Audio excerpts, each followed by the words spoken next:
Seja bem-vindo, eu sou Mário Sobral e o Jornal Segurito já está no ar. Hoje vamos falar um pouco sobre a nova NR33, o item 33.4, relacionado ao gerenciamento de riscos ocupacionais em espaço confinado, ou seja, vai relacionar lá com a NR1. Mas antes disso, é interessante falar o item 33.2, campo de aplicação. A gente fala os outros itens, mas hoje o vídeo vai ser basicamente isso, tá? Em relação ao item 33.2, campo de aplicação. Esta norma se aplica às organizações que possuem ou realizam trabalhos em espaço confinado. Até aí tudo bem. Continuando. 33.2.2. Ela vai definir espaço confinado. Mas eu gostei do jeito que ficou nessa nova NR33. Vamos lá. Considera-se espaço confinado qualquer área ou ambiente que atenda simultaneamente aos seguintes requisitos. Então tem que atender ao mesmo tempo requisitos. Primeiro requisito, não ser projetado para ocupação humana contínua. Tá? Não foi feito para ficar lá dentro. Por exemplo, esse escritório foi feito para ficar aqui dentro de forma contínua. Se eu quiser, eu fico. Tá? Então já não é um espaço confinado. Mas eu tenho que atender mais um critério. Segundo, possui meios limitados de entrada e saída. Pô, não foi feito para ficar lá direto. É difícil de entrar e difícil de sair. Terceiro, que exista ou possa existir atmosfera perigosa. Mas o que é a atmosfera perigosa? Ele vai definir na sequência. Considera-se a atmosfera perigosa aquela em que estejam presentes uma das seguintes condições. O que pode ser uma atmosfera perigosa? Primeiro, deficiência ou enriquecimento de oxigênio, pouco oxigênio ou muito oxigênio, nos dois casos é uma atmosfera perigosa para o trabalhador. 2. Presença de contaminantes com potencial de causar danos à saúde do trabalhador. Então, se eu tenho algum tipo de contaminante que vá prejudicar a saúde do trabalhador. E 3. Seja caracterizada como atmosfera explosiva. Nesses três casos, é considerada atmosfera perigosa. Então, já vimos a definição de espaço confinado. Tá? Ou seja, não foi projetado para ocupação humana contínua, possui meio limitado para entrada e saída e tem uma atmosfera perigosa. Aí ele coloca o último item desse campo de aplicação, que é o item 33.2.2. Os espaços não destinados à ocupação humana, com meios limitados de entrada e saída, utilizado para armazenar de material com potencial para engolfar ou afogar o trabalhador, são caracterizados como espaço confinado. Afogar é fácil, é uma caixa d'água, por exemplo. Ok. Mas o que é engolfar? Imagina que você está trabalhando dentro de um silo de grãos, tá? E a pessoa está lá dentro do silo de grãos e ela é engolfada, tá? Ela entra ali naqueles grãos. Então, essas situações também são espaço confinado. Mas indo para o item que eu queria comentar melhor. 33.4, gerenciamento dos riscos ocupacionais em espaço confinado. O 33.4.1 fala o seguinte: o processo de identificação de perigos e avaliação de riscos ocupacionais, além do previsto na NR1, deve considerar o disposto no subitem seguinte. Então, tem que atender tudo que está na NR, ok, o inventário e tudo mais. Mas ele começa com um item importante. Ó. A etapa de levantamento de preliminar de perigos deve considerar o quê? E aqui é importante. Lá na NR1 ele fala de levantamento preliminar, na NR17 ele fala de levantamento preliminar, na NR9 se fala de levantamento preliminar, e na nova NR3 também fala de levantamento preliminar. Levantamento preliminar é extremamente importante. É aquele primeiro passo para a minha gestão. Eu já vou fazer uma triagem ali. Mas ele dá os critérios para esse levantamento. Deve considerar o que nesse levantamento preliminar? Primeiro, existência ou construção de novos espaços confinados em que o trabalho possa ser realizado. O que é isso aqui? Fase de antecipação. Tá? Então, eu vou me antecipar aos problemas. Então, provavelmente vai ter um espaço confinado que estão construindo. O que eu já posso pensar? Quando acontecer, já tenho alguns controles pré-definidos. 2. Alteração da geometria ou meio de acesso do espaço confinado existente. Então, existe um espaço confinado lá, um silo, uma cisterna, ou seja, e vai diminuir ou vai aumentar, as dimensões vão mudar. Nesse caso, também eu tenho que ver qual a consequência, tá, dessa mudança de tamanho. Não só mudança de tamanho, alteração da geometria. Então, era mais alto, ficou mais baixo, era mais comprido, ficou mais gordinho, redondo, circular. Mudou a geometria. Utilização dos espaços confinados implica a alteração dos perigos anteriormente identificados.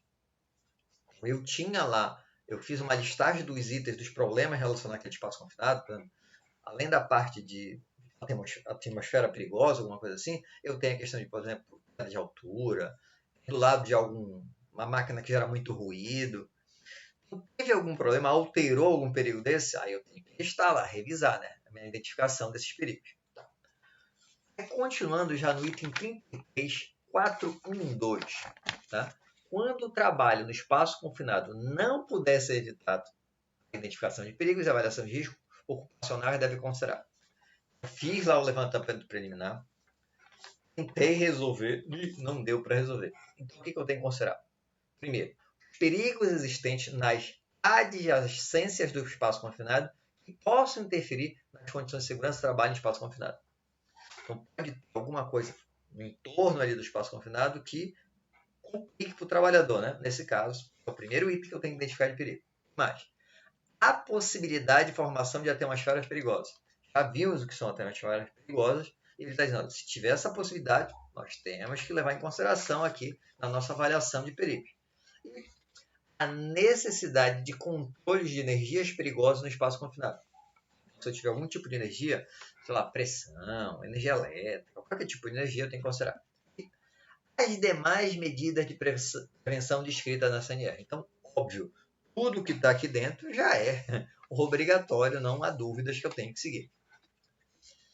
No item 33.4.2, fala o seguinte: a organização que possui espaço confinado deve elaborar e manter o cadastro do espaço confinado contemplando. Então, ele vai dizer o que tem que considerar quando eu for fazer esse cadastro. Então, bora lá. Primeiro, identificação do espaço confinado para esse fim, tendo para esse fim ser utilizado código ou número de rastreio. Então, essa parte é braçal, mas é simples. Então, você vai verificar o que eu tenho de espaço confinado aqui na empresa. Eu tenho a cisterna 1, a cisterna 2, eu tenho um silo, eu tenho, sei lá, a caixa d'água. Eu vou listar, codificar lá cada espaço confinado essencial da empresa. Okay, tudo bem. Segundo, o volume desse espaço confinado. Aquela cisterna tem tantos metros cúbicos, e aí tem tanto por tanto por tanto. Isso também é importante. O que mais? Número de aberturas de entrada e bocas de visitas e suas dimensões. Isso é importante também. Eu posso ter um espaço confinado com várias entradas, né? Ou só uma. E qual a dimensão dessa entrada? É pequena, estreita, é mais larga? Então, isso tem que ser considerado também, você vai identificar. Formas de acesso, suas dimensões e geometria. Aí eu tenho a boca lá. Então, ela pode ser quadrada, pode ser redonda. Mas será que ela é um cubo até chegar na área de espaço confinado? Ou já entra direto? Eu tenho que verificar isso também. Forma de acesso e sua geometria. Condição do espaço confinado. Ele está ativo ou ele está inativo? Isso também é interessante. Tá? Então, digamos que é um espaço confinado que está inativo. Ele existe lá, eu listo, coisa e tal, mas não é um problema tão sério, ninguém usa. Tá?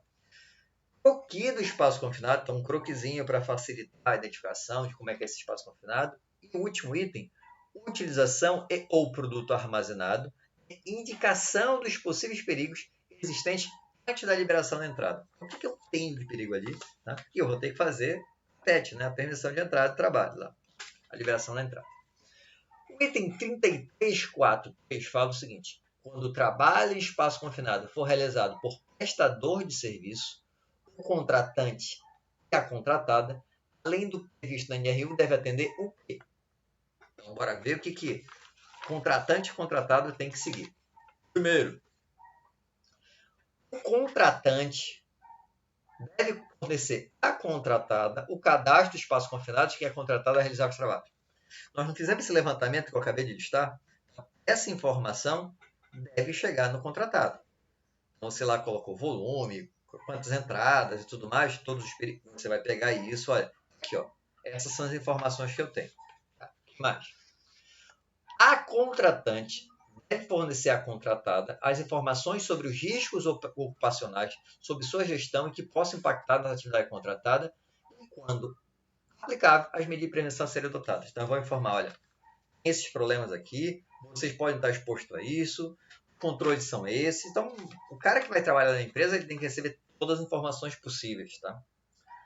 Letra C. A contratada, agora é a contratada, deve fornecer o inventário de risco do trabalho em espaço confinado, realizando a identificação dos perigos e avaliação de risco de acordo com a especificidade básica no site do trabalho a ser realizado. Então, a contratada vai formar o inventário, colocando tudo bonitinho lá, os problemas que podem ter.